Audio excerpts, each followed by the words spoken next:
Hi, and welcome back to Continual. I'm your host, Jim Nettles, and this week we're going to do you a favor or a disservice, or maybe just break our perfectly good brand new writers by coming out and telling you the things that, well, we wish we'd known before we got started. The first lesson that everybody's going to tell you is don't. But before we start down that path, let's find out who else is coming to join into this gigantic morass of a writer's circle. Layla, you are up first. Hi, I'm Layla Dorine. I write LGBTQ fiction and romance. Barbara? Hi, I'm Barbara V. Evers, and I write fantasy. Jamie? I'm Jamie Garner. I'm a writer and editor, and I write science fiction fantasy. Jenny? Hi, I'm Gini Koch. I write the Alien Cat and Kitty Cat series for Doll Books. I also write under a variety of other pen names and in all lengths and genres. Nancy? Hi, I'm Nancy Northcott. I write historical fantasy, sometimes with and sometimes without strong romantic elements for Falstaff Books. I also write several different kinds of romance, and with Jeannie Adams, I write science fiction. Wayland? I write under the name Wayland Smith, and I call myself pan-authorial because it's funnier than multi-genre. And between novels and short stories, I think I've hit every genre at least once. And Wendy? Hi, I'm Wendy Van Camp. I'm a speculative poet, an editor, a podcaster, and writing coach, and also the former poet laureate for the city of Anaheim. My term was 2020 through 2022 through 2024. So I want to start with a really kind of an easy question. And this is literally the what's the one thing you wish you had known before you got started writing? And I mean, for most of us, and if you want to, you can progress that a little bit to the I wanted to take it seriously and professionally instead of just I was in fourth grade and writing bad stories, which made me feel better. But what is the one thing that you wish the older you could go back and just kind of sit there and say, I want you to know one thing. So Layla, I'm going to start with you on this one. How to actually lay a story out in the correct format. I'd been writing and, just random freestyle role play style for years in the game, and we had no structure. You might do dialogue one way, you might HTML dialogue. It just depended. So when I wrote my first novel, my dialogue was in quotes in the paragraph, no tags, head hopping. Like, you imagine a way you could misformat, misput together a document, and that first draft, every sin you could commit in writing, I did in that first draft document. It reads like chunks about this big of paragraph, a little space, another big chunk of paragraph. And at one point, there's not even any indentation. It's just pages where I didn't even bother to make the little space between paragraphs. It's just pages that run together with no indents and words everywhere. Yeah, that would be more performance art, I think, these days. But Barbara, how about you? I actually started creating stories long before I could actually write. So I don't think I'd go back quite that far, but maybe go back to when I really started getting serious and point out that what was acceptable as far as writing norms does change. So, for example, head hopping. There's a lot of books that I read when I was growing up that head hopping was the norm, and now you can't head hop. I can remember being in a creative writing class in high school, and our teacher having us come up with synonyms for the word said. And I was very proud of the fact that I had the longest list, and I could change up how they said things by just putting a different word in there. But we know now that's not exactly the way you do it anymore. So keep in mind the rules can be broken, but they also do change. And if you break them, you have to have a really, really good reason to do it. And know what the rules are if you're going to break them. Right. Jamie?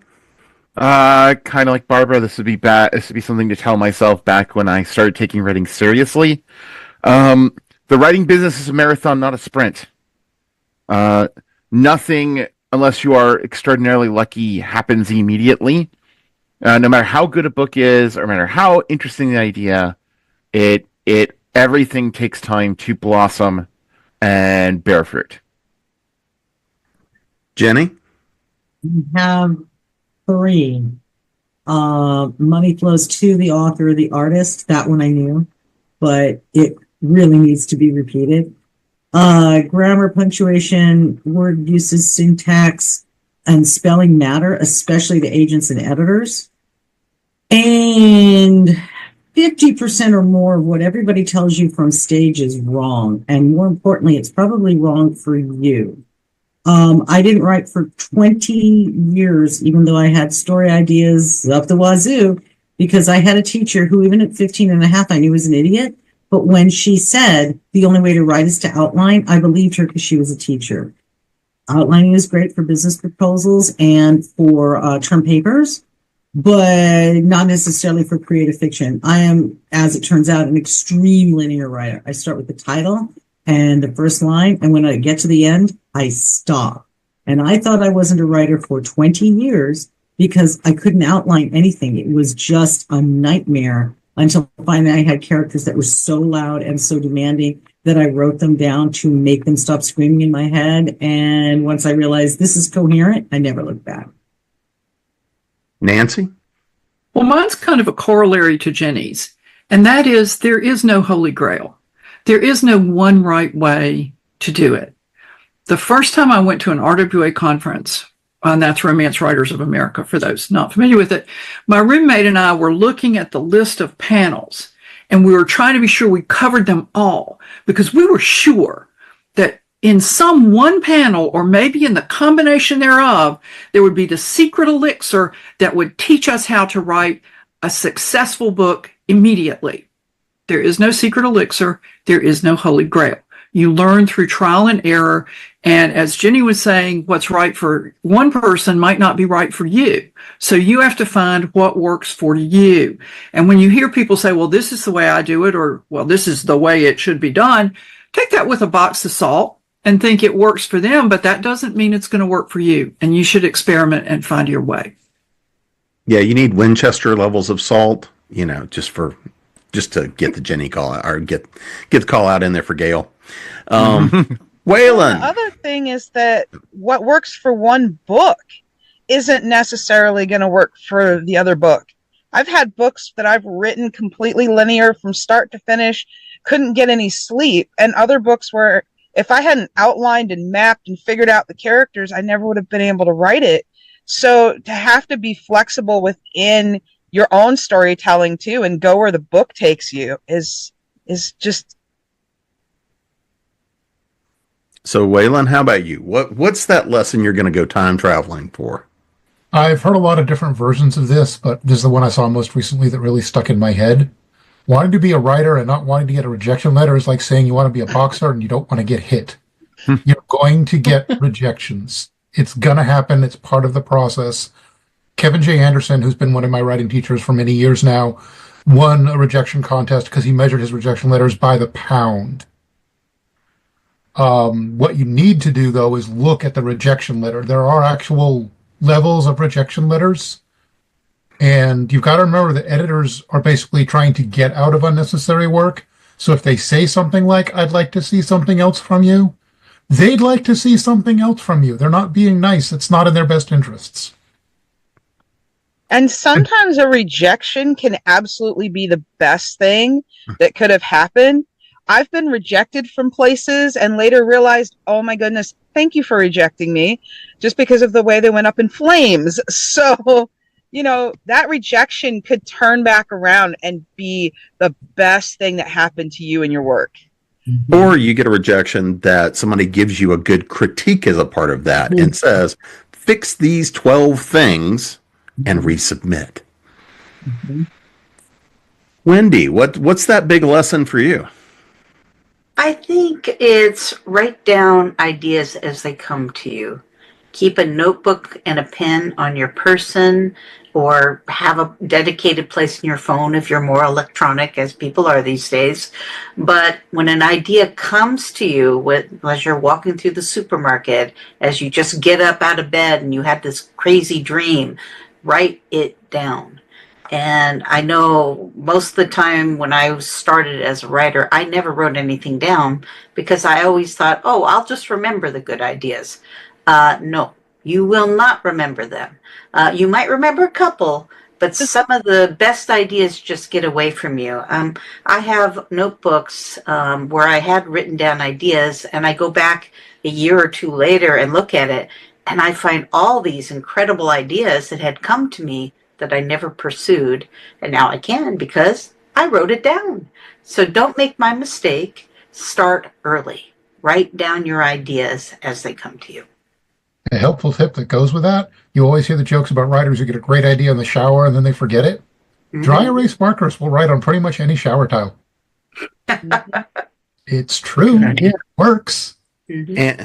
And when you wake up with that idea at 4 a.m., that seems like the brilliant idea, write it down anyway. It's still probably going to be incoherent the next day, but occasionally it's still something that you can look at and go, oh, that makes sense now. Yep, 100%. Done that. Yeah. So now I'm going to throw a curveball just because I can.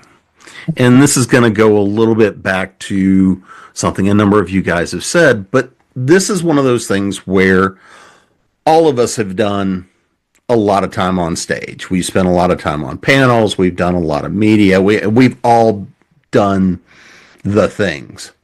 And as a part of doing that, one of the interesting things that you always hear is that, you're sitting there and somebody will say something.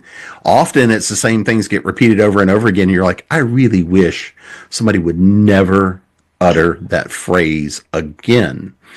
In fact, if I ever were going to be a serial killer, I'm going to go kill those people and put that label on there that says this is the reason, right? But instead, we just have to kill them on the page. That's why we're here. So, Barbara, what's something that you frequently hear that's just bad advice for you? Because again, just because it doesn't work for you doesn't mean it couldn't be viable for some others. So I'm going to go with something that's not necessarily bad advice, but it's misinterpreted and becomes bad advice when it's misinterpreted. And that's write what you know. I write a fantasy world. I created this world. Have I visited Manaya? Yeah, up here. Yeah. But, and I love giraffes. I've studied giraffes, so I know about giraffes, but have I been a person who's in constant contact with giraffes? Well, I've fed a few. But the thing is, write what you know does not mean that you have to be whatever that whatever that character's job is, or whatever that character's personality is. Or, in fact, if you write your own personality as every character, you're going to get boring really quick because you're going to have one kind of character all the time. So write what you know mainly means make sure that you're aware of information surrounding what you're doing, but it does not mean that if you're not an EMT, you can't write something about someone who is an EMT. You need to do the research, but don't assume that if you're a guy, you can't write a girl, or vice versa, or you can't write an animal, because guess what? My next series has wolves, and the wolves communicate. So we're going to hear from wolves in my story. Do I communicate with wolves? Well, maybe. But anyway, write what you know is often just taken too far, and it kind of hems people in. Don't let it hem you in. All right, Jamie, what's the bad advice you've gotten? Ooh, so this is another bad one, but actually, I'm going to say something very broad. And it kind of dovetails into several things that we have said previously. And I'm just going to say any advice that is given as an absolute. Mm-hmm. Very often people have to shorthand things, just what like Barbara said, or show not tell, which yes, you should show and not tell, but there's times to tell. Any rule in writing laid down as an absolute other than even grammar sometimes for dialogue and such is flexible. So absolutes in advice, trying to be short and pithy, that actually does a big disservice to people, in my opinion. All right, Jenny. Finish what you start. If I had done that, I wouldn't have a career. Number one, as we've determined, have discovered in recent years, I have ADHD. I actually need to be working on multiple projects to get anything done. That's number one. But number two, if I had finished what I started, I'm not joking, I wouldn't have a career because a lot of what I started was not ever going to be publishable. I was never going to be able to make it good enough. I was writing myself in places. And one thing that I did finish that I started, my agent loved it. Okay. It took until a few years ago for Graphic Audio to buy it for audio drama. And then for Ginger Blue Publishing to get it. What was it? Last year, the year before they acquired it for print.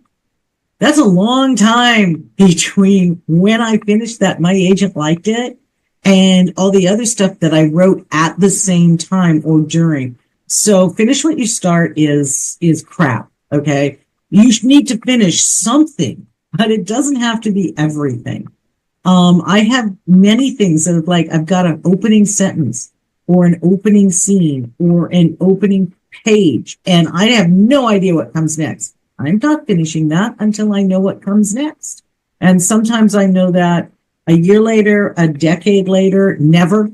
But finish what you start. I just want to throat punch everyone who says that because it's wrong for a lot of people. And also, maybe what you started isn't any good, and you finishing it, other than going, "Yay, I finished," is not going to do you any good because no one's going to buy it. But you finished it, so you think they will. So that's my biggie. Nancy? I'm going to kind of pick up on what Jamie said about absolutes, because you hear show don't tell all the time. But as Jamie said, there are reasons when a brief space of telling is the most efficient way to convey the information the reader needs. In my book, The Herald of Day, it opens with the hero. Well, one chapter opens with the hero and his best friend riding down the road together. And they're discussing the fact that the hero is not going to get married because of this family curse. Now, I can have them talk about the family curse in case we have an "as you know, Bob" conversation. And conveying that through the conversation takes a whole lot more time and page space than 2 sentences about what it is in internal dialogue. And it's a judgment call, which is better to do. But I chose to do it that way because it moves the story along instead of bogging it down in something both characters already know, just to convey it to the reader. And one of my critique partners said, "But you're telling this, you're not showing this." And I said, "Tell me how to show it faster." And if you can't do it. And so it is a judgment call, and no reviewer has ever said, "Well, in the beginning of chapter 2, she just tells us this backstory thing." And so show don't tell, yes, it's a valid bit of advice, but like everything else, it's not an absolute. Well, and every epic fantasy in the 80s started by telling you everything that's gone on in the last 10,000 years. And the one thing that for me has always worked is there a reason that showing the lesson gives you something deeper or more meaningful than just the tell?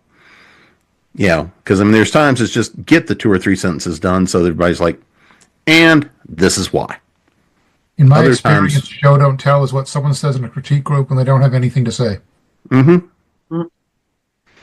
So, Wayland, what's your bad advice?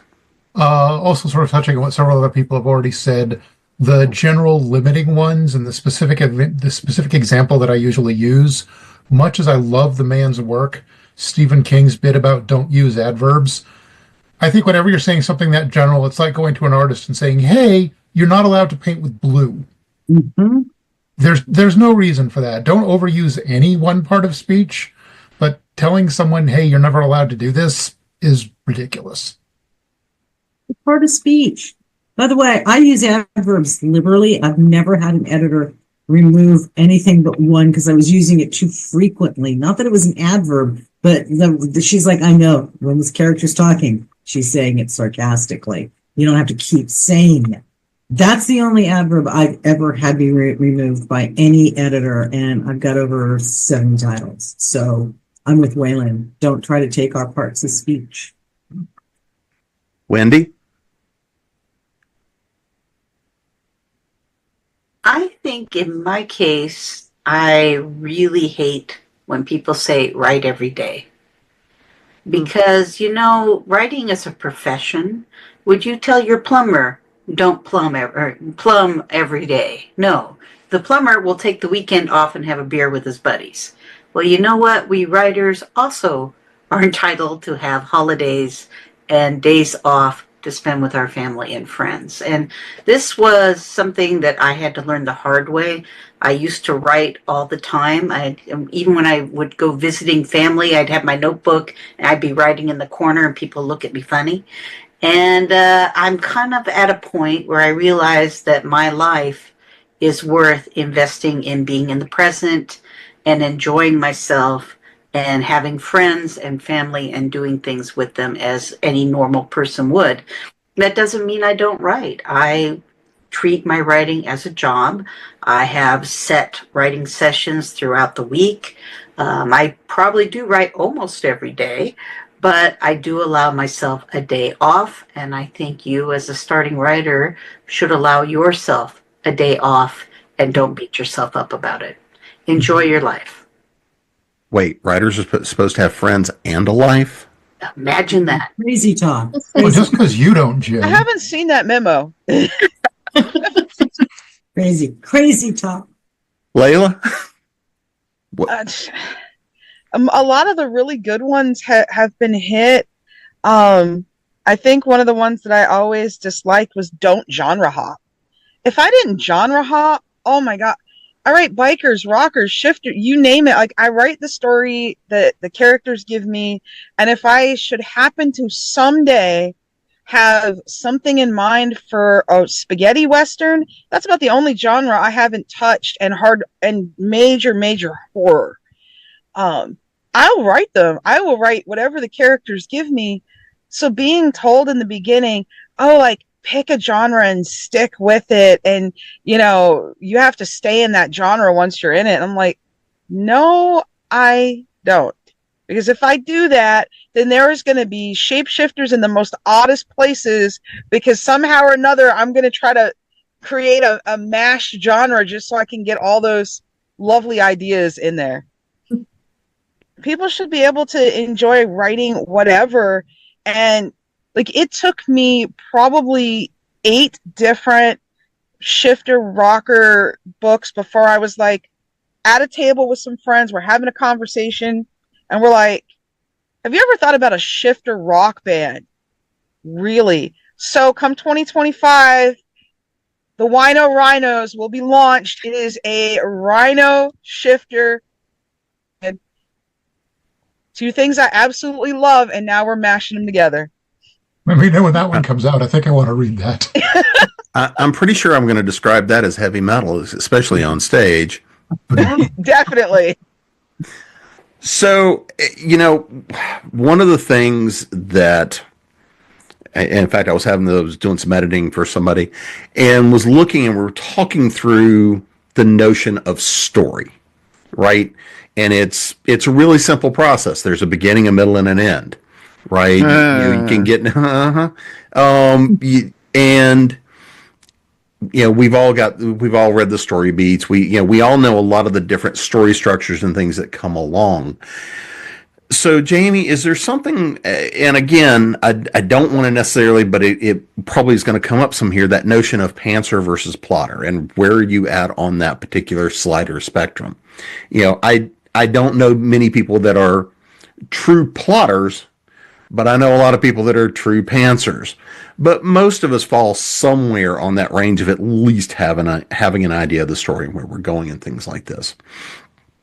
But Jamie, I want to start with you. Is there a particular area in story that you struggle with, and how do you handle that?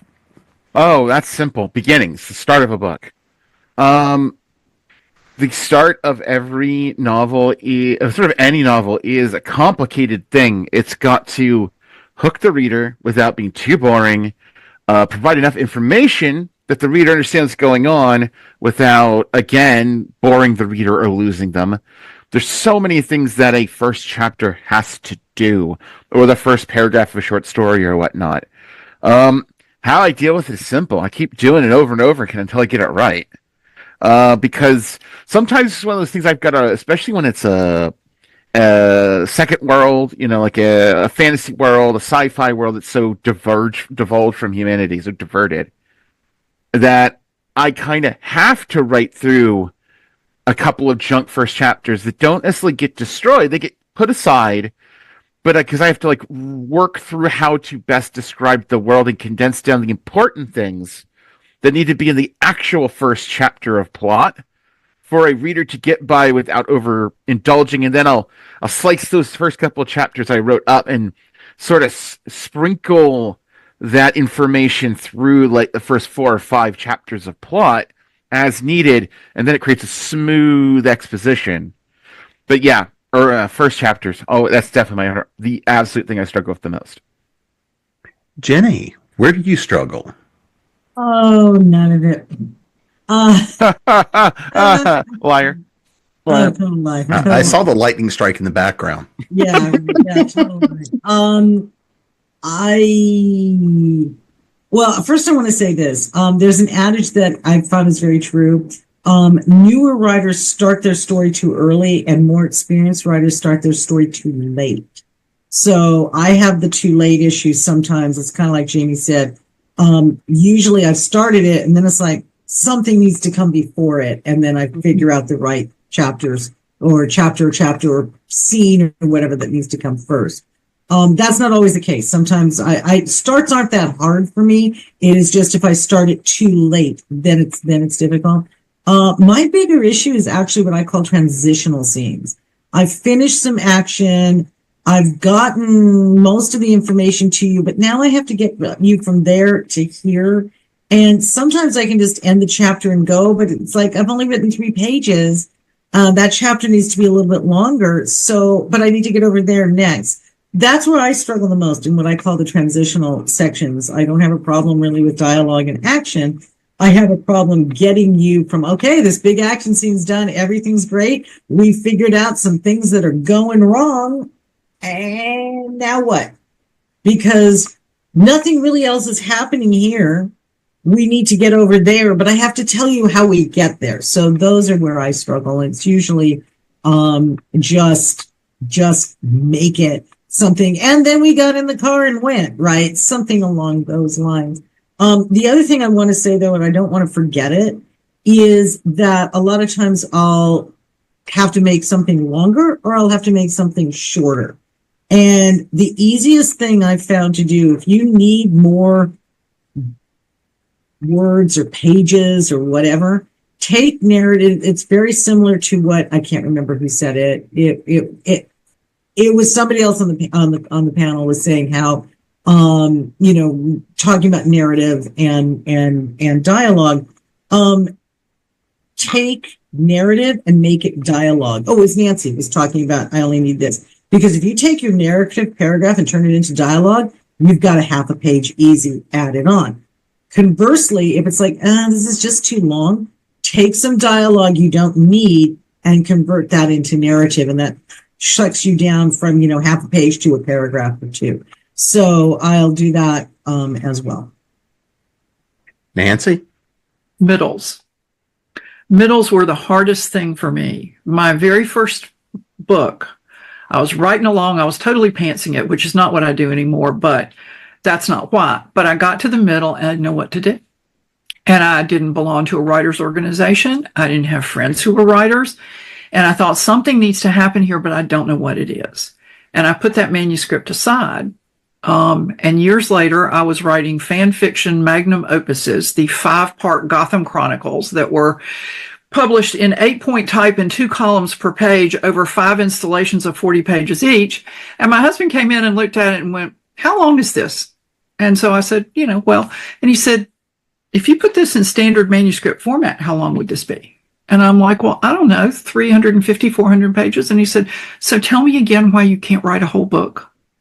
And it was a light bulb moment, because I'd been assigning too much significance to the middle. And so now the challenge for me with the middle is, in a romance novel, it's usually a big relationship moment, usually a positive relationship moment. But everything that leads up to that has to make sense. And if it's not a romance novel, then it needs to be a big positive moment in the plot. But you can't just go, oh, this is the point where I need a big positive moment and drop one in. You've got to figure out how to get, like Jenny was saying, from here to there. And there is what you need in the middle. And so once I get the middle done, I'm into a dead run to make it awful for them at the next turning point and then fix it. But the middle is the issue for me. And I actually would like to recommend a book while we're talking about things. I hope I'm not jumping too far ahead, Jim. Go ahead. One of the most useful books I ever read was Jack Bickham's Scene and Structure.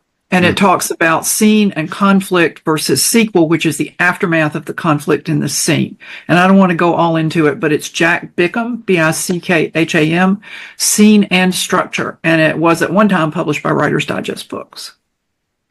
Well, talking about middles and trying to figure out what to do with them, Darren Kennedy, when he was trying to finish up Pawn's Gambit, book 3, and we was like, I know what the beginning is, I know what the end is, and I got this middle I don't know what to do with. And I said, great, who are we going to kill?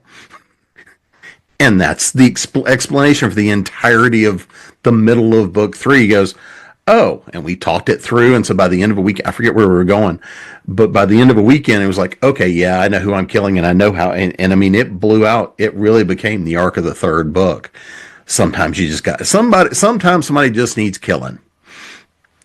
James Scott Bell wrote a book about the middle of the book and how significant it is. And he calls it the mirror moment. It's the moment of change that has, in almost every classic movie and book, right smack in the middle. That's what happens, and that's the mark of a best-selling book. So it's a good book. I think it's just about the middle. I forget the title, unfortunately, but the author is James Scott Bell. And for me, it was very instrumental in figuring out what to do with the middle of a book. So just thought I'd throw that in. Yeah, Absolutely. I call it the midpoint, where your story is going here and now at the midpoint, and it switches. Everything we thought up to here, it's not what we thought. It's worse. Mm-hmm. That's what I like to do midpoint wise. It's kind of like in a mystery, the person you thought did it is now the dead body, the next dead body. You're like, well, they couldn't have done it. So everything I was thinking up to this point, it's wrong and it's worse, because who I thought we were going to arrest is now the dead body. So, Wayland, how about you? My writing process is very fluid, but unfortunately that also tends to mean that whatever problem I'm having will shift from project to project. I've had some where I run all the way through and I'm more or less okay. I've had some where I can't come up with a title to save my life. I've had some where there'll be whole pages that are essentially, this thing happens here, or like insert fight here, and for whatever reason, I can't do it that night. So for me, it just bounces around a lot. And all I can do is like take the notes and then go back and look at it later and try and fix it. And hope that your editor catches that point where you say, insert blank here, and you don't forget about it too. I have 2 really, really good beta readers, and they tend to keep me pretty well on track with that. Wendy, what's your key problem you like to address? Unfortunately, it's structure. I started out as a pantser, as an author, and thankfully my debut book was completely pantsed, and for some reason everybody loves it. So thank God for that. But I discovered as I continued to write that I didn't have a clue what structure was, or how it was important, or even how to implement it. And for the last many years, I have been studying structure and feel that I have a good grip on it. Now, as a poet, you don't have to necessarily worry about structure. You worry more about form. And with the form rules, I was able to put in my fluid ideas into those forms, and thus became a decent poet. But a novel is a different creature altogether. And I really think that structure is key, because every reader expects structure because we've been trained to it. It's key to our DNA, for goodness sake. And if your book, your story does not have proper structure, you're going to lose your readers. No matter how great your idea is, no matter what a wonderful writer you may be, doing with your dialogue and your narrative and whatever, if you don't have proper structure, everything falls apart. And this is something that I've had to struggle with. I'm feeling that I'm there finally. As I start up writing books again. I've been away from it for several years, concentrating more on poetry and essays. But I'm kind of getting excited looking at some of my old book ideas and getting ready to write again. But I do it with a new eye to structure. And I think I'm going to have a lot more success than I had in the past. Layla? Well, it's funny. Everyone said beginnings and middles. For me, it's not so much even the endings, because I can reach the ending. It's one and dones. I cannot do standalones these days to save my carcass. Before the first book is even written, if I turn this, you can see that is just one portion of the current work in progress notebooks. By the way, we didn't hear any of that while you were pointing away from the mic. That shelf is the current work in progress notebooks. And that's just one shelf. That doesn't count, those are the 2025 work in progress ones, because I will get a notebook at the start of an idea, and I will title each notebook has an individual idea. And for some reason, there is a must to fill this notebook. So the one story becomes 2 stories, becomes a 5-book series, becomes a 7-book series. I was like, oh yeah, I'm going to finish this band. And then I was like, wait a minute, the other guy's in a band too. And what about his bandmates? Ooh, and what about their buddies we are now up to 7 books in that series, 5 dragons, 10 wolves, and there's going to at least be 4 lion books by the time that is done. And it seems like every time I sit down to do something now, it springs off this whole other ideas and the whole world to go with it and how it relates to the other worlds I'm working on. And it's never a one and done book project. It's 4 books, 5 books.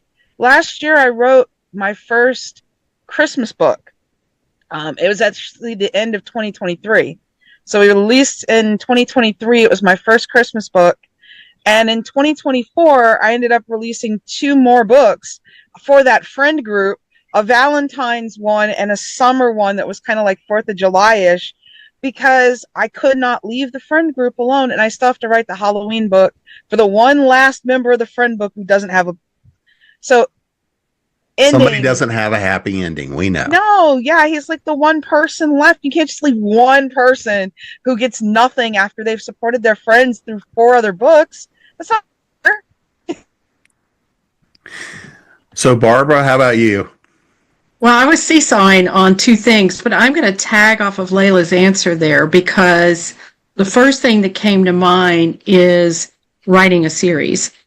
When you get into that 2nd book or that 3rd book, how much do you need to back up? How much do you need to share? How do you filter in the backstory without doing too much of the telling?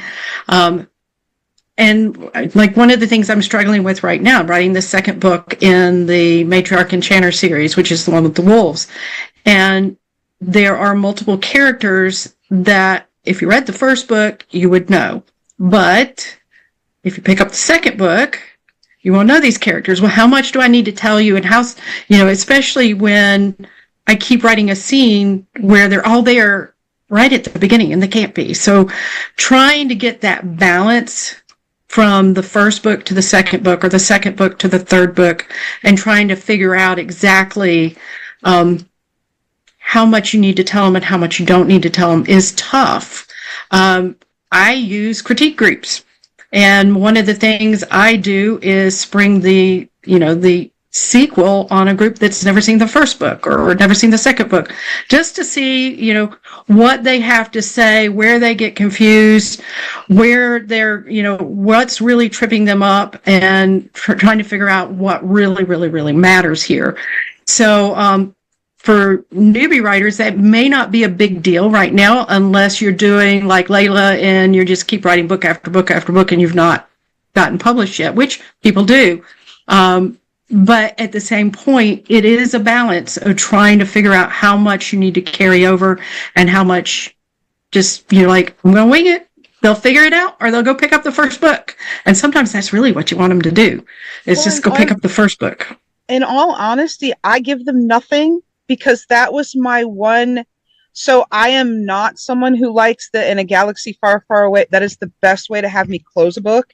I don't want to recap. If there's a previous book, I want the previous book, and I want to start at number 1, and I want to binge. When I write my series, they're written linear. So if you want to pick up book 5, you can read it from book 5, and book 5 is a standalone. But if you are curious as to any previous interactions, you've got to go back to book 1, because there is no recap. There is nothing. I've got one book that ends. It's a book 2. Ends on the porch with the 2 brothers talking. Book 3 picks up on the porch with the 2 brothers talking. The only reason it's a shift of book is because it is the other sibling's story, and the point of view changes, and then that's that sibling's book. But that conversation is very important to end where it does at the end, where one brother leaves stage, and then pick up right there, because the other one's on the porch and he was smoking and he's still smoking. It starts right up afterwards, so there's no lag for the reader. And book 1 to book 2 is a 3-week difference, and it's one sentence at the top that tells you the time lapse, and then launches right into that book, and we never go back to recap anything that happened before. They can either, if they like it enough, they go back, and I've really found that with the series, if they grab a book 5 and they haven't read the other ones, 1 through 4 are getting grabbed, because they'll read that first one and be like, and now I need to know who this person, and there's your rest of your series that they've picked up. But that depends on who your publisher is. It does, and it also depends on whether you're doing a series where each book is a standalone arc, or you're doing a trilogy. Like The Watches of Manaya is an epic fantasy trilogy. So there's very little filtering back in backstory moving in. And I don't do like previously at the beginning of the books or anything along those lines, but because it's epic fantasy, there's a lot of world building in there, and there's a ton of characters. But you need some filtering in of information, but I'm filtering it in. The question is, for me, is how much to filter in and when to filter in, and what do they not really need to know. And if you're doing like this new series, I'm trying to create books that will have their own story arc. And so they don't have to be an overarching, or they'll be an overarching arc, but I want them to be stories that can stand alone too, which means they might pick up book 2. And I'm just trying to find that balance. And that's the key. And I asked David Coe about it one day, and David said, you know what? After the second or third book in a series, I don't tell them anything extra. They can go back. But he says in the first couple of books, I do. So it's just finding the balance. And that's where I get challenged. And I figure it out eventually. Again, it's going to be your publisher. I had to make sure that every book, book 16's out, book 17's sort of on its way. In the Alien series, each one has to do some kind of a recap, but it has to be an interesting recap that doesn't turn people off. Conveniently, I started the series with brief breaking the camera prologues. And so I can get a lot in the prologues. In fact, Shauna McGuire very flatteringly on stage at San Diego Comic-Con said, if you want to learn how to do that, Gini Koch does it better than anybody else. I'm like, I didn't even pay her. Right. So, but I've gotten really, really good at it because Daw demanded it. Okay. It's something I had to do. Each story had to stand alone. They had to be able to pick it up. And by book 8, people were like, somebody was like, okay, I'm an idiot. I picked up this book and I realized there's tons of books and the author has done her best. I have no idea what's going on. I'm going to go back to book one and see if I'm going to continue, right? Because they were lost. After a certain point, you do your best and then it's like, whatever. But again, it's what your publisher is demanding and in some cases what your readership is demanding. I think that's been the wonderful part about not having a publisher anymore. I actually gave that first series like 5 books and it was like bang, bang, bang. And, you know, I probably would be on book 10 if I hadn't originally given it to them, because it's like, oh man, it's a little easier too. I think if you're releasing indie, your books can come out faster. Mm-hmm. And for me, that was the thing. Like I had that book 1 and I had 4 other books already written. And I'm like, why are we waiting 6 months to put out books? I've got people blowing up the email going, we love Rain's story. Where's the next book? And it's like, well, I wrote 5 of them before I even gave it to anybody to look at. And it actually killed my mojo. Like book 1 took 3.5 weeks to write. And each book afterwards was only like 3 months max. The book 6 took like 1.5 years because waiting so long between, I actually lost the drive to even want to finish that book, because it's like, why even bother? By the time we get to book 6, people have forgotten book 1. So I want to talk and we've kind of hinted at this some, and I think it's really important. And and Wayland actually called something out that I think is important too. But one of the things I want to spend a little time talking about is the notion of story and structure, because that's fundamentally one of these things that, especially when you're getting started, it's either too easy to get hung up on trying to nail a structure like you're playing with a set of Legos and you've got the instructions and you lose some of the creativity, or you've gone so far off the rails that story structure is one of those tools that helps both us as a writer, but also the reader know where they're at in the story. And, you know, we understand patterns. Even as a reader, you may or may not know that you're watching the pattern, but you are. Mm-hmm. And so I think there's an important thing here about no matter where you are on that pantser to plotter spectrum, how do you make sure you're working with that kind of thing? And so just to make sure we're on that definition, you know, that plotter is the person who builds the full superstructure, has notes down to the nth degree. And I've seen it down to the point where really all they had to do was kind of plug in the dialogue and a little bit of detail and the book is done. Down to I don't even have a title. I'm just going to start putting words to paper and hope for the best. And you know, but most of us fall somewhere in between. Like frequently I have had books that came out because either I got a snarky opening line or I had a title in my head that I had to do something with. So Jenny, you know, how for wherever you're at on kind of that structure, how do you make sure that you are working with a coherent story structure, both for yourself and the reader? Well, first of all, I'm extreme linear. I hate the term pantser. I really do. I like linear writing. Okay. I'm just going to say, as an extreme one, I'm not really flying by the seat of my pants. I'm writing a story straight. Okay. And I will say, as you progress, you're going to have, there's 3 main schools. There's linear, there's outliner, or the plotters, and then there's scene sewers. Diana Gabaldon, for example, is a scene sewer. She writes the scenes as they come to her, and after she's written, pretty much she thinks all the scenes, she starts putting them in correct linear order, okay?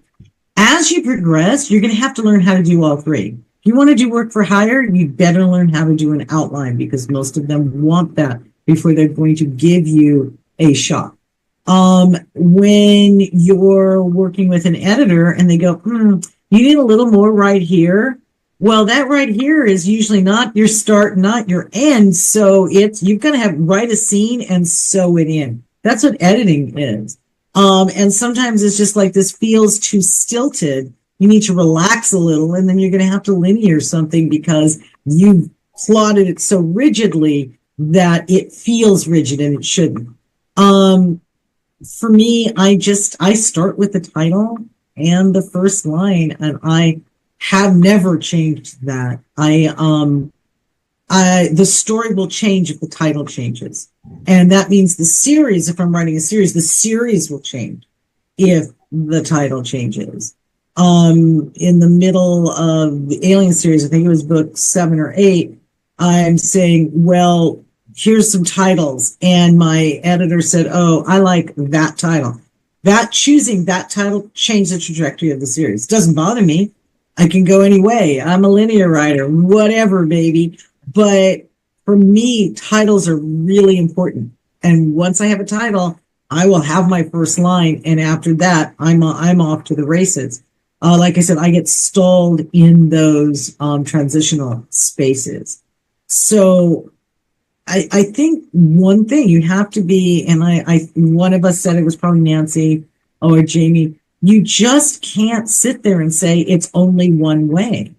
If it's a lot of times when I work with writers and they're trying to be linear like me, I'm like, have you tried outlining? Why don't you try outlining? Right? Linear does not appear to be working for you. Try seam sewing. You're going to have to learn all of it anyway. For me, a friend of mine, Erin Quinn, she's also a linear writer. She likes to think of herself as a discovery writer. She likes to discover the story as it's coming along. So, and I'm like that too. So if something surprised you, don't worry, it surprised me first. But if I know what's happening, it's a little harder for me. Now, I co-write now a lot of my stuff with BB Bayless, and BB is actually an outliner. So she's like, you have to give me more. I have to know what we're doing. And so I will give her more, and she'll kind of like loosely James Cameron it up and do a very loose little outline that, I still run us off the rails. But again, you're going to have to learn it all. So lean in on what you're good at, but no, you'll have to learn the other. Nancy? I plot. I used to be, I guess, a discovery writer because I'd have a concept and I'd have a beginning and an end. And I found that I was having to go back and change too much to make everything hang together. So there's a plot structure that's a W that's very helpful for me because the inciting incident is the top of the left side of the W. If I do it on the screen, it's going to be backwards. So the left side of the W, and then you go downhill. And that is a huge aid to me. Not everybody needs it, but it helps me a lot to realize if we're going downhill, things are getting worse till we get to the first turning point at the bottom of that first leg of the W. And then things get better as we go up to that irksome middle. And then they get worse again, and then they get better, and we run to the end. And I have all the major events on that W. But if I get a better idea as I'm rolling on along, I've got other paper. I can redo the chart. I can add something to the chart. When I wrote The Herald of Day, the Boar King's Honor trilogy, it was a little bit more detailed outline because the heroines of all 3 books are seers, and their magical visions affect the plot. So I had to think, okay, at what point is magic going to come into play and make a difference? And I put that on in a different color. And they're historical fantasy, so at times I'm incorporating actual historical events. And those are in yet a third color. And John Hartness pronounced me a geek because I do this way. But, I can't really argue with it. It's a very geeky thing to do and a little anal retentive. But it helps me. And like I said, if I get a better idea for something along the way, well, then I'll change it. But when you change something like that, you have to be sure that the change ripples through with consistency. So I'm mostly a plotter with a little bit of pantsing thrown in, I think. Wayland? So I took this workshop a long time ago. Oh, Layla, not Wayland. Never mind. My brain is going to sleep over here. I can wait if you want to go first. Oh, no. It's late. All right, Wayland. I used to try to be a plotter because, like we touched on before, I got told by people who knew what they were doing that is what I should do. And the problem I kept running across was my characters would pat me on the head and say, oh, that's cute, and go do whatever they wanted to anyway.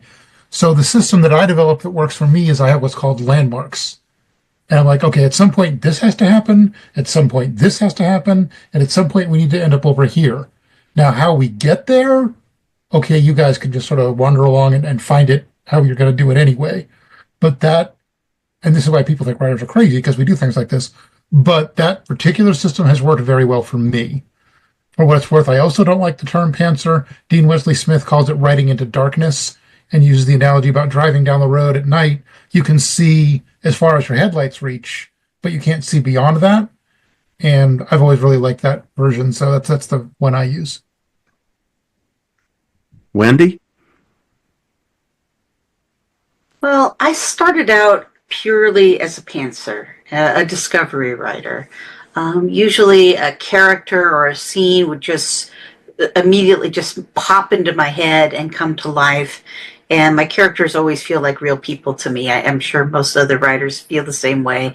And I would just go from that point and just start writing. And I could do a whole book that way. But again, I lack structure. So over the years, I have been studying structure.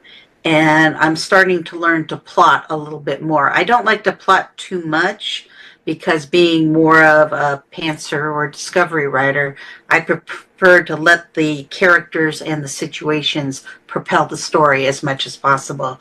But I've learned, like Wayland said, you got to have a landmark once in a while to find your way.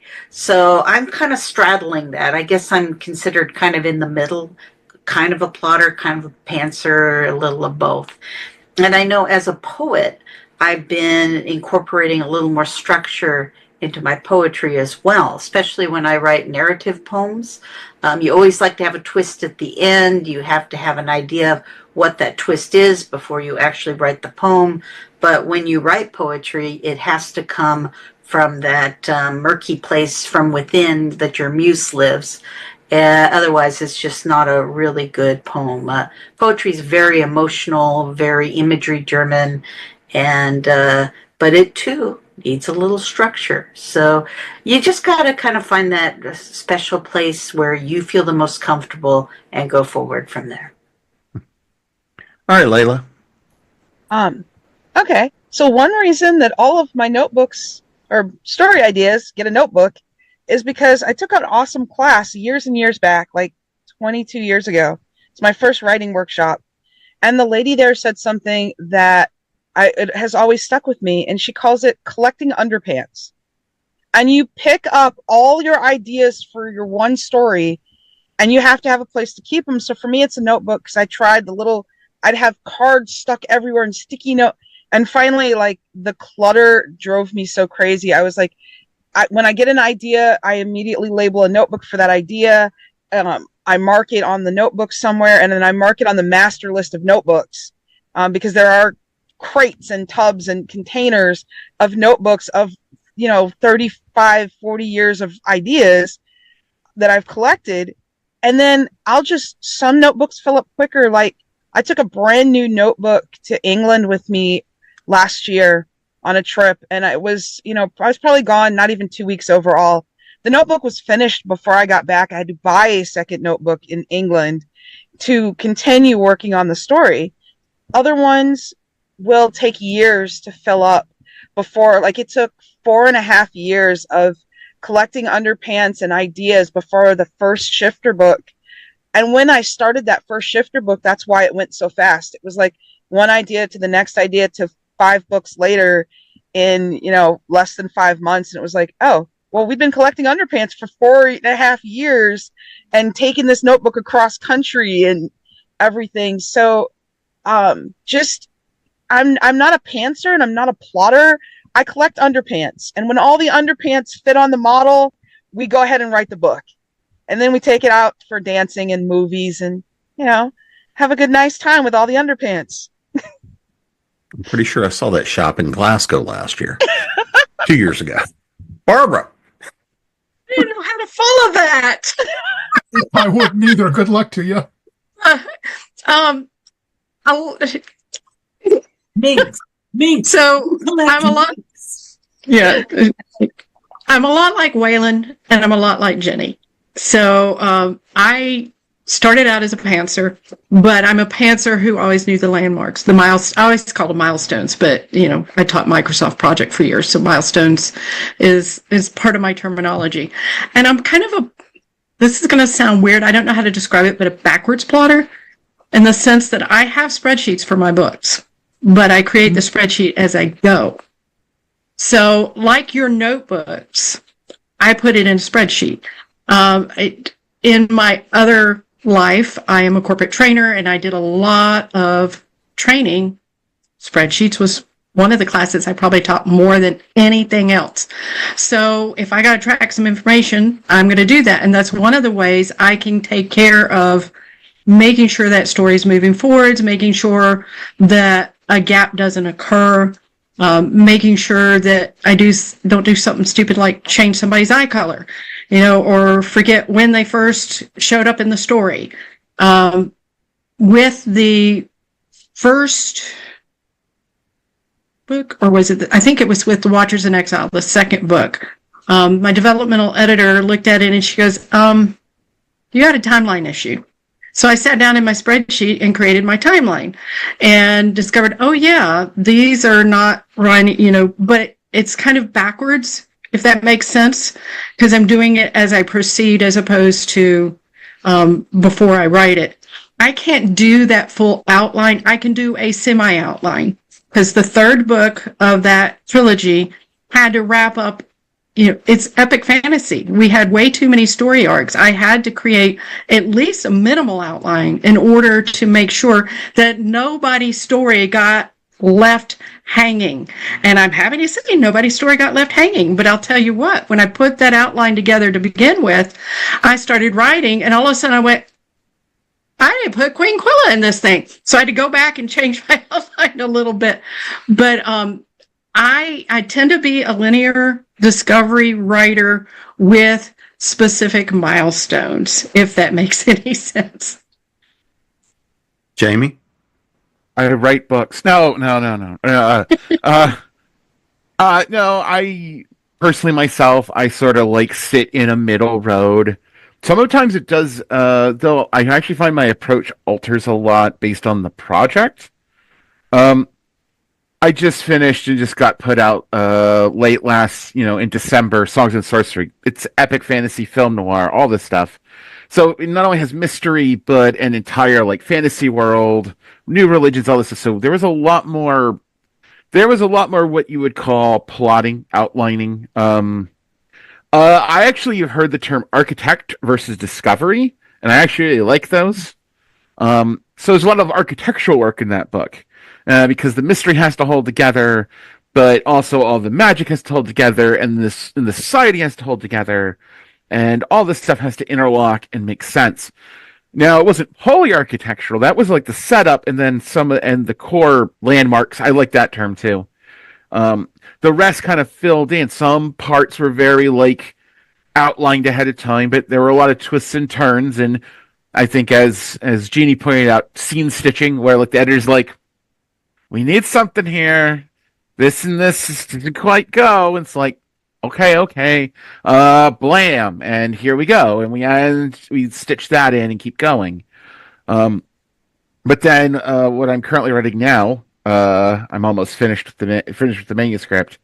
It is, a sort of satirical superhero romance. And there's a lot more spontaneity because the comedy, the humor and the satire, there's plans, but a lot of it's more spontaneous. It's what rolls with the situation that we're writing. So it kind of is partially discovery. There's whole chunks where I'm linear writing, but at regular portions, I kind of have to stop and go, there still is a core story structure here. And I stop and I do a beat outline for 10 chapters. This sequence has to flow this way. And then I'll kind of discovering my way through that, following the general guide path, and then hit another wall and stop, remap, continue. It's like exploring. It's exploring. We add another term, exploring. So, I know we're kind of running a little long, but there's one last question I want to pose out there. Nancy, I'll start with you.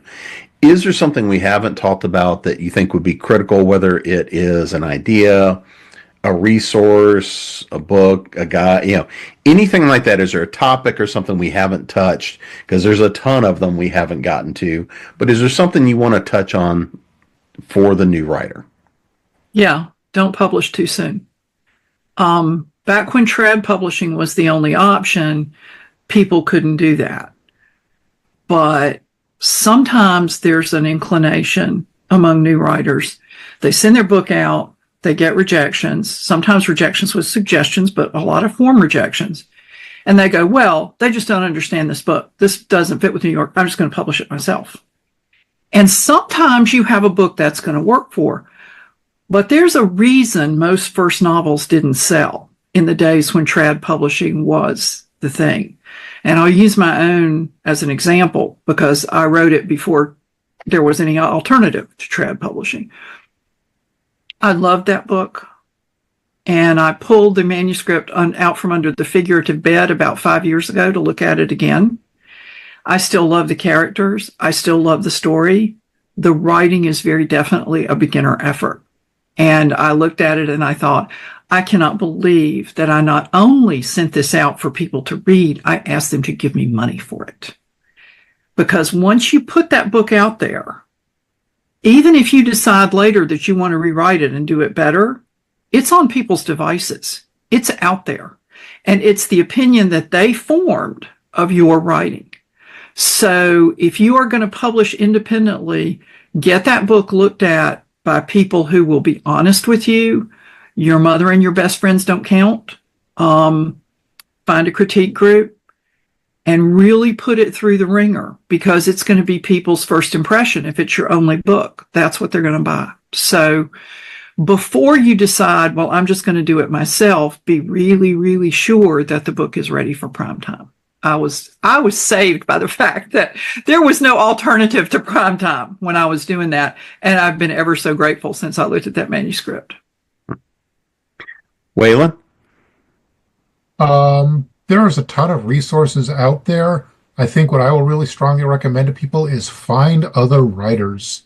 Writing can be a very lonely process, and obviously when you're doing it by yourself. But having other people to talk to, either at your level or slightly above you, to get advice from or bounce ideas off of is a really, really good idea. There are writers groups all over the place. There are groups on Facebook. Go to conventions, talk to other writers, try and get advice from them. It has been my experience in this field that writers are amazingly generous with their time and advice. And as long as you don't catch someone like in the middle of trying to eat, they will be happy to talk to you about things and share some advice with you. So go to cons, go find other writers, get some advice, get help from people. And buy them a drink. And buy their books. Buy their books. Yeah. Layla? Don't burn it. Don't throw it away. Don't shred it.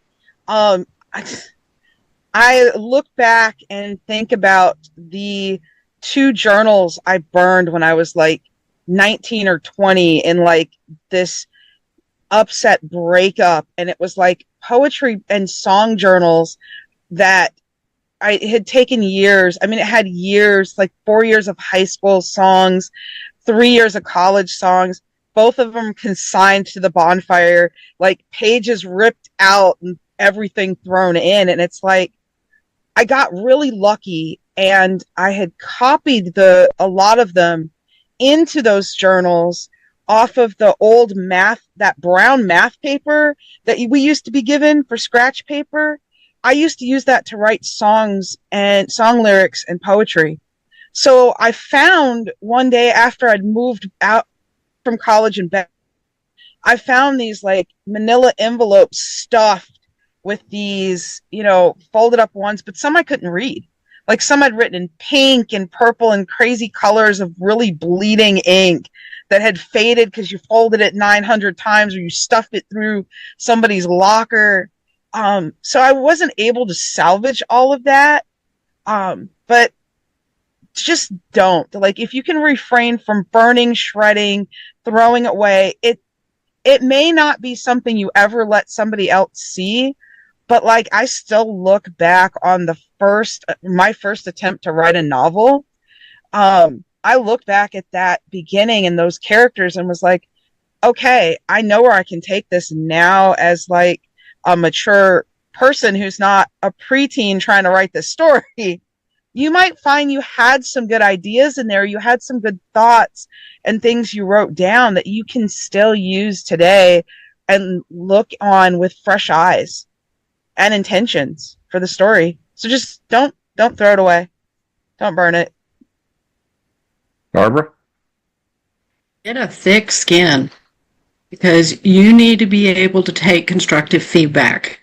And you're going to find that constructive feedback by talking to other writers, finding a critique group, going to conventions, taking writing workshops.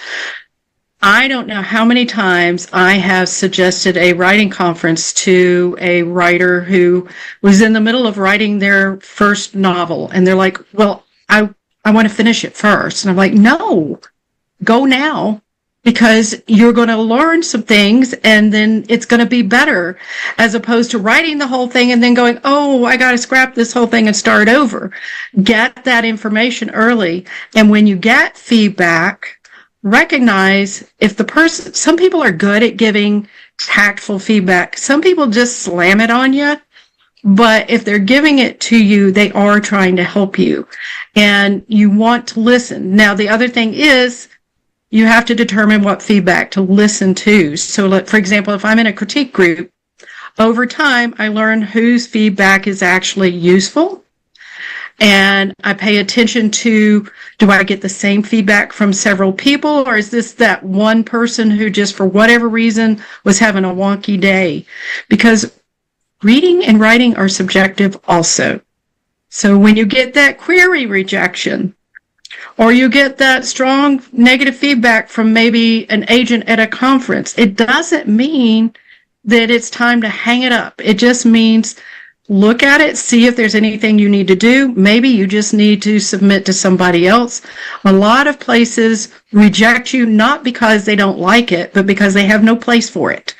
Or they don't, they already have something that is very similar, so they can't bring in something that would be a competitor to what they're right now trying to sell. So don't beat yourself up. Get that thick skin and listen and learn. But also make sure that you're getting feedback from somebody who would have, like, not necessarily be your audience, but like, I'm not going to give somebody who only reads, a mystery, my, shifters, and expect that, that they're going to give feedback, or that they're going to give any kind of constructive feedback if it's not something they're familiar with, or that they know, or even like I've been in a group where, come to find out, wow, everybody there was very anti-fantasy. And when a guy made a comment to this little newbie writer we had come in about, well, we don't really want to read orcs and gnomes here. It's like, you can't say that. And if it's not your thing, you can't say that to somebody who came to the group to try to get feedback here. At least be fair about it. So actually, I'm not a part of that group anymore, and neither is the other guy. We found a group that was more open to all genres or multi-genres, or if you get really lucky, if you can find one that is specifically your genre, where you know that like you're not going to have somebody sneering down their nose at you because you wrote this thing that they don't agree with, and we'll leave it at that. You don't put yourself in that space, but don't put your work in that space, because those are the people who will try to attack it, or who won't give a fair critique because it's not their thing. And I'll just add, I've been in multi-genre groups, and you just have to learn which ones do get your genre and which ones don't. But I've had great feedback from historical writers, from mystery writers, and from romance writers. You've just got to learn who to listen to. Also pay attention as to whether they've got credentials or not. If they don't have any publication credentials, So Jamie, anything you've got to add? No manuscripts cannot. All manuscripts can be improved by the application of a judicious edit, and preferably not by yourself. Get yourself an editor, unless you absolutely must self-edit. But really, don't. Please don't. Get an editor. I beg you. I beg you. All right, Jenny, you're going to get a last word. You skipped Wendy. So Wendy goes before me. Yeah, I think I got. Oh, did I? skipped there, I'm Jim. sorry, Wendy. Go ahead. That's okay. It's okay. I wanted to add develop a commonplace book. This is a book where you write down writing that appeals to you, or sayings that you think have some kind of merit that you want to remember. Maybe you're reading an article and there's an idea that just really sparks your imagination. Make sure you have a system in place where you save these things. Now, it can be in a physical notebook. That's the traditional way. I happen to do mine on my computer.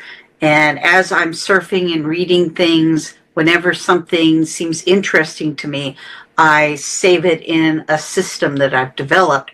And then when it's time for me to write new poetry or a story or whatever, I have this catch of ideas and things that I think are really cool to fall back on and pull ideas from. And it's been, my system is now of an age, I've been doing it at least 15 years, and it's very rich. When you first start, your pool of ideas will not be as rich just because you haven't been doing it long enough. But have patience, keep putting into your system, and eventually it will become a fabulous tool for you to use as a writer. And Jenny, now we'll go for that. Now, see, I am firm, but Yeah, I was like, well, because Layla had cut in. I was like, oh yeah, and I bounced up, and I was like, oops. Whoops. Okay, so I actually have three, but I'm going to do them quickly. One, your ideas don't matter. There are no new ideas under the sun. The Bible got everything, and so did the other religious texts, and anything they might have missed Shakespeare covered. Nothing you're coming up with is new at all, ever. That doesn't matter because it's your voice. It's how you put the words onto paper. It's how you interpret the idea. But ideas are a dime a dozen. Everything behind me came from an idea. We're talking on something that was an idea. What I think separates humans from the rest of the mammals is not our opposable thumbs. It is the fact that we have ideas beyond food, shelter, and fornication. So your idea, I'm so sick of hearing, I have a great idea. Sure you do. You know when it's a great idea? When you have finished that book, it's been edited, and somebody actually wants to read it, then it's a great idea. Until then, it's just you making yourself feel important. Don't focus on your idea, focus on your voice. That's what makes you as an author, how you put the words on paper. Number two, and this one's also really, really important. This is a business. This business doesn't exist to make you happy or give you your hopes and dreams. This business exists to make money. That's the only reason business is in existence. So when traditional publishers of any size say no, again, they're not necessarily saying no, like Barbara said, because your book isn't any good. They're saying no because they can't sell it for whatever reason, and not usually because it's a startling work of genius. It's usually because they got one just like it. They don't sell anything like it. Okay. And they're not going to sell anything like it. If they say we don't take these genres, don't send them those genres because they're not, it could be the best written thing in that genre. They don't care. Not for us. There's a huge amount of aspects to this business that people blithely enter without learning and knowing and understanding, like how to market yourself, how to market at all, how to utilize social media, how to do anything, how to approach an agent or an editor. Business. Focus on the business. There are lots of places that can help you with this. Absolute Right water cooler had crashed, but I think it's back up. Huge repository of information. There's stuff all over the place. Every SIFWA, HWA, RWA, all of these have resources. God's sakes, use them. Okay. Do not think you know everything about this business, because the likelihood is you know nothing, Jon Snow. And then lastly, Wayland touched on this, and I really want to emphasize it. We don't say it very often, and people don't say it because it sounds completely self-serving, but it's not. If you get help from an author of any kind, whether it's through this, whether it's at panels, at conferences, whether it's just talking in a hallway, buy their book. Why? Because we're not interested in you the moment Jim turns off the recording. You're a nice person. Good luck to you. Oh, you buy my book? Make that $8 to $20 investment? I really care about you now because you're supporting me, so I'm willing to support you. And every time Wayland and I say this, the people around us are like, oh, that's so wrong. No, it's not. It's actually intelligent. I wish that's the piece of advice I wish someone had given me when my first writers conference. Any writer who helped you, buy their book, because I didn't, and I should have. And if I had, I would still have tight relationships with those authors, and they were super helpful. Think how much more helpful they'd have been if I spent $20 and bought their stinking book. So it's an investment. It's the cheapest investment in your industry that you could possibly make. Do it. If you learn nothing else, if somebody helped you, buy their book. You don't have to love their book, but if you buy their book and you show them that you bought their book, they like you way much more than the average bear. Well, I think that we've at least got everybody a good starting point to work from. So let's make sure now we know where everybody can go to find and buy some books. So Layla, let's start with you. Website, social media, and of course, what do they need to be picking up right now? Well, you can find me at Layla Dorine, author at Wix.com, all over Facebook more than I should be. Rainbow Lyrics and Mellow Mushrooms. I am dipping my toe into Blue Sky and trying to do better on Instagram. And my latest releases were last month. There is River and there is Zaki. Both books are part of Shared World series. And so check out all the books in the series. You've got some amazing collections of authors that got together to bring you some holiday joy. Barbara? Okay, well, first of all, you can find me right there at barbaravevers.com. I'm trying to do this the right way. And most of my social media is Barbara V. Evers or Barbara V. Evers author. So you can find me on Facebook, on Instagram, on YouTube, sometimes on TikTok. Just so you know, I'm about to start next week Draft Trivia Tuesday, and that will run for 14 weeks, and there are prizes. So if you check out my Instagram or my Facebook on Tuesdays, you will see a trivia question, and then and you answer it on Thursday, you find out if you're right or not. But anyway, Watchers of Manaya is an epic fantasy trilogy. I also have a short story collection and another one that I'm going to be putting out soon called The Nature of the Beast, and that will be all speculative fiction. I also have a nonfiction middle grade book called Giraffing Around, which, imagine, it's about giraffes. I'm just trying to get the formatting figured out. I'm having a little bit of trouble with the illustrations, but that should be coming out sometime in the near future too. Jamie? Yes. I write under 3 different pen names: JB Garner, Amelia Quantrill, and Temple Hart. You can find all 3 on my website, jbgarnerwrites.com. I'm also JB Garner Writes on Facebook, Blue Sky, and a couple of the social media here and there. My latest book, released by Ginger Blue Publishing, is actually, I do have the brick right here. It's not going to. It's not going to work. It's not going to work. I'm too blurred. Right by your face, it does. Close enough. It's Songs and Sorcery. It's my debut novel, Amelia Quantrill, first book in the Tales of the Lost City. It's epic fantasy meets film noir, and it's available now. Jenny? GiniKoch.com. I'm still on Twitter until the last vestiges of the authors and the readers move over to Blue Sky, where I also am. And I'm on Pinterest, Instagram, because I found a young to help on Instagram. So I look like I'm there. And I don't know if I'm on Threads. My latest release, co-written with B.B. Bayless, is Something Wicked. It's the first in our Santa Paloma Mystery series. And I want to give a shout out to Jim's Author Essentials book. It's a book I wish I had when I was starting. And I don't need it now, but I sure could have used it 15, 20 years ago. So I highly recommend you grab Jim's book because it's really good. I'll take the shameless plug. Second edition even came out. He did not pay me for it, even though I was going to do it, but it's really good, and I highly recommend it. Second edition even came out early last year. Nancy? My website is nancynorthcott.com. My social media links are there. I still have my X account, but I'm never there. Now I am on Blue Sky, which is where I'm the most active. I'm trying to be better about Facebook, but so far I haven't gotten there. But I do have an author page and a reader group on Facebook. My latest release is a short story in the anthology, A Spirited and Most Courageous Prince. The proceeds from the anthology benefit scoliosis research in the United Kingdom. The story is about a meeting between King Edward IV, his brother Richard, Duke of Gloucester, the future Richard III, and their brother George, Duke of Clarence. George has recently joined the Earl of Warwick in rebellion against Edward and has kind of changed his mind, and now he wants to come back to the family fold. So it's a little bit of a sticky moment.